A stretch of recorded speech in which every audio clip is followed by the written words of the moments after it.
ఈరోజు ముఖ్య విషయం తెలుసుకుందాం. శ్రీవారి దర్శనం తరువాత తప్పనిసరిగా చేసుకోవలసిన దర్శనం.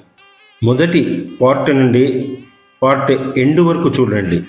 మనము తిరుమల వెళ్తాము, మన మొక్కులు తీర్చుకుంటాము, తిరుమలలో అన్ని దేవాలయాలు దర్శించుకుంటాము. ఇదంతా బాగానే ఉంది, చాలా మంచిది కూడా.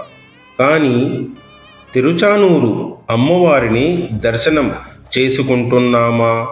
సరే, చేసుకున్న వారికి చాలా మంచిది, చేసుకోని వారు తప్పనిసరిగా చేసుకోవాలి. ప్రతి ఒక్కరూ తిరుచానూరు, అలివేలి మంగాపురం వెళ్ళిన వారు తప్పనిసరిగా దర్శనం చేసుకోవలసిన. త్వరలో పార్ట్ 2